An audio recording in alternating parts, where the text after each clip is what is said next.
السلام علیکم دوستوں، میں ہوں علی جاوید نقوی۔ ایران کے سپریم لیڈر آیت اللہ خامنئی کی شہادت کوئی معمولی واقعہ نہیں۔ آیت اللہ خامنئی جہاں ایران کے سپریم لیڈر کے منصب پر فائز تھے، وہیں ان کے کروڑوں مقلدین ایران اور پاکستان سے لے کر امریکہ تک میں موجود ہیں۔ فقہ جعفریہ سے تعلق رکھنے والوں کے لیے ضروری ہے کہ وہ دینی و دنیاوی مسائل کے حل اور رہنمائی کے لیے کسی مجتہد آیت اللہ کی پیروی کریں۔ اس وقت دنیا میں سب سے زیادہ آیت اللہ خامنئی اور آیت اللہ سیستانی کے پیروکار موجود ہیں، جن کی تعداد کروڑوں میں ہے۔ فقہی طور پہ آیت اللہ علی خامنئی کے تقلید کرنے والوں کے لیے ان کے احکامات پر عمل کرنا ضروری ہے۔ شرعی طور پہ ایران کے معروف عالم دین آیت اللہ شیرازی نے امریکہ کے خلاف جہاد کا اعلان کر دیا ہے، جو ان کے پیروکاروں پر فرض ہو گیا ہے۔ آیت اللہ علی خامنئی کے مقلدین شدید غم و غصے میں ہیں۔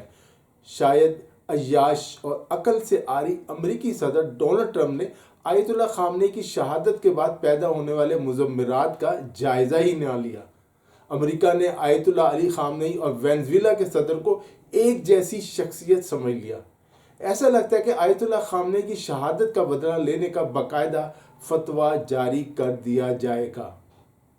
سپریم لیڈر کی شہادت ایران کے لیے ایک بہت بڑا دھچکا تھا، لیکن ایرانی قیادت نے اس واقعے کو چھپانے کی بجائے قوم کو اعتماد میں لیا۔ ایرانی جو کل تک سیاسی طور پر تقسیم نظر آ رہے تھے، اب مذہبی قیادت میں متحد ہو گئے۔ اسٹریٹجک اعتبار سے یہ واقعہ مشرق وسطیٰ کے تنازع میں وہ ایک سنگ میل کی حیثیت اب رکھتا ہے۔ یہ کوئی محدود فوجی کارروائی یا طاقت کا محتاط مظاہرہ نہیں تھا، بلکہ ایران کے ریاستی نظام کے عین مرکز پر کیا گیا حملہ تھا، جس سے پوری دنیا ہل کر رہ گئی۔ ایران، اسرائیل اور امریکہ کی جنگ بالکل ایک نئے مرحلے میں داخل ہو گئی ہے۔ ایرانی قوم کو بھی ایک بہت بڑا جواز مل گیا ہے کہ ان کے سب سے قابل احترام شخصیت کو بے دردی سے شہید کر دیا گیا۔ اس میں عرب ممالک نے امریکہ اور اسرائیل کے لیے سہولت کار کا کردار ادا کیا۔ ایران کے میزائل اور ڈرون حملے اسرائیل اور امریکی بحری جہازوں سے عرب ممالک میں موجود امریکی فوجی اور جاسوسی اڈوں تک پہنچ چکے ہیں۔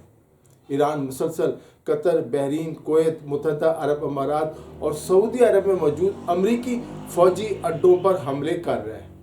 امریکہ نہ خود بچ پا رہا ہے اور نہ ہی اپنے اتحادیوں کو بچا پا رہا ہے۔ امریکہ کی سپر پاور کا بھرم ٹوٹ گیا ہے۔ اگر روس اور چین نے ایران کی مدد شروع کر دی تو جنگ کا پانسا بالکل پلٹ جائے گا۔ لوگ پوچھ رہے ہیں، جب ایران کے میزائل اور ڈرونز ختم ہو گئے تو وہ کیا کریں گے؟ یہ جنگ ایک گوریلا وار میں بدل جائے گی اور تمام قاتلوں اور سہولت کاروں کو اس کی قیمت ادا کرنی پڑے گی۔ ایران اب تک 28 امریکی فوجی اڈوں کو نشانہ بنا چکا ہے۔ یہ جنگ اب علاقائی جنگ تک محدود نہیں رہی، بلکہ اس نے پورے مشرق وسطیٰ کو اپنی لپیٹ میں لے لیا ہے۔ غیر مستحکم مشرق وسطیٰ اب ہمہ گیر جنگ کے دھیانے پر کھڑا دکھائی دیتا ہے۔ دنیا تیسری جنگ عظیم کے خطرے سے دوچار ہے۔ روس اور چین نے امریکہ کو روکنے کے لیے ایران کی مدد نہ کی تو روس اور چین کا اپنا مستقبل بھی ایران جیسا ہوگا۔ پاکستان کے لیے بھی یہ حالات بہت نازک ہے۔ ایک ایک قدم سوچ سمجھ کر اٹھانا ہوگا۔ ایران اور امریکہ کے درمیان سفارتی گنجائش اور مذاکرات کی امید بالکل ختم ہو چکی ہے۔ ایک اہم پوائنٹ یہ ہے کہ آیت اللہ خامنئی شہید ایٹم بم بنانے کے خلاف تھے۔ انہوں نے ایٹم بم کو حرام قرار دیا تھا۔ ان کی دلیل یہ تھی کہ اس سے دشمن کے ایسے بے گناہ لوگ، خواتین اور بچے بھی مارے جاتے ہیں جن کا جنگ سے کوئی تعلق نہیں ہوتا۔ لیکن دوسری طرف ایران میں ہارڈ لائنر بھی موجود ہیں جو اب حکومت پر دباؤ ڈال سکتے ہیں کہ وہ ہر صورت ایٹم بم بنائے۔ امریکہ اور اسرائیل ایران میں رجیم چینج کی کوششیں اور سازشیں بدستور کر رہے ہیں، لیکن یہ تبدیلی ناممکن نظر آ رہی ہے۔ جنگ کے بعد ایران کا بیانیہ، ایران کی سلامتی کے ادارے مزید مضبوط ہوں گے، عسکری اور مذہبی حلقوں کا اثر بڑھے گا اور سخت رد عمل کا امکان زیادہ ہوگا۔ خطے کے لیے خطرات کئی گنا بڑھ جاتے ہیں، جنگ کا دائرہ بڑھے گا، ایک ایسی تباہی آ سکتی ہے جس کا کسی نے تصور بھی نہ کیا ہو۔ تہران کی حکمت عملی واضح ہے۔ آیت اللہ خامنئی کی شہادت کے بعد اس قدر دعوت بڑھ چکا ہے کہ سابقہ پابندیاں جو ایران پر لگی ہوئی ہیں اب وہ بے معنی سی ہیں۔ ایران کا رد عمل خطے میں امریکی فوجی تنصیبات پر مرکوز ہے، کیونکہ یہی وہ دائرہ ہے جہاں تہران واشنگٹن کو حقیقی قیمت چکا سکتا ہے۔ ایرانی میزائل امریکی سرزمین تک نہیں پہنچ سکتے، مگر خطے میں موجود امریکی اڈوں، لاجسٹک مراکز، کمانڈ سینٹرز اور فضائی دفاعی نظام تک ضرور پہنچ سکتے ہیں۔ یہی وہ حقیقت ہے جو خلیجی عرب ریاستوں کے لیے ایک مخمصہ بنی ہوئی ہے۔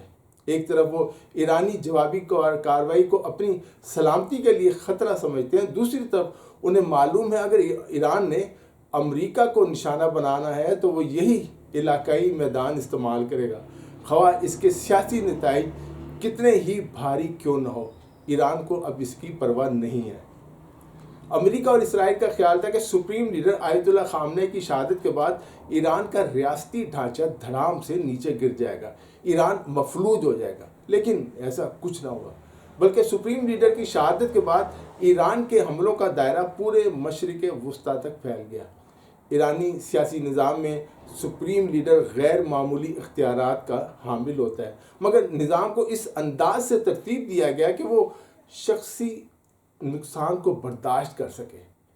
فیصلہ سازی سلامتی کے اداروں، مذہبی مراکز اور سرکاری ڈھانچے میں تقسیم ہے۔ جانشینی کوئی نظریاتی مفروضہ نہیں بلکہ عملی امکان رہا ہے۔ اب جو اصل مسئلہ ہے وہ یہ نہیں کہ ایران کی نئی قیادت جو ہے وہ ملک کو کامیابی سے چلا سکے گی یا نہیں چلا سکے گی، بلکہ امریکہ اور اسرائیل کو یہ ڈر ہے کہ کہیں ایران میں ہارڈ لائنر جو ہیں، جو سخت گیر لوگ ہیں، پہلے سے زیادہ سخت موقف رکھتے ہیں، وہ نہ اقتدار میں آ جائیں۔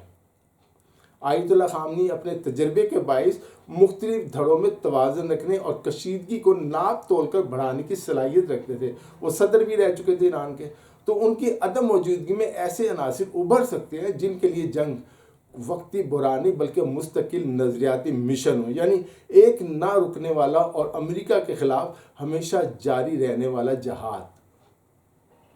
صدر ڈونلڈ ٹرمپ اگر یہ سمجھتے تھے کہ آیت اللہ خامنئی کو شہید کر کے وہ ایران کو جھکا لیں گے اور ایران کو معاہدے پر مجبور کر دیں گے تو انہیں اس کا جواب مل گیا ہے۔ ایران کی نئی قیادت نے پہلے سے زیادہ سخت موقف اختیار کیا ہے۔ دنیا حیرت زدہ ہے کہ تہران پر کارپٹ بمباری ہو رہی ہے، لیکن لاکھوں لوگ اس نظام کے تحفظ کے لیے سڑکوں پر نکلے ہوئے ہیں اور لبیک یا حسین کے نعرے لگا رہے ہیں۔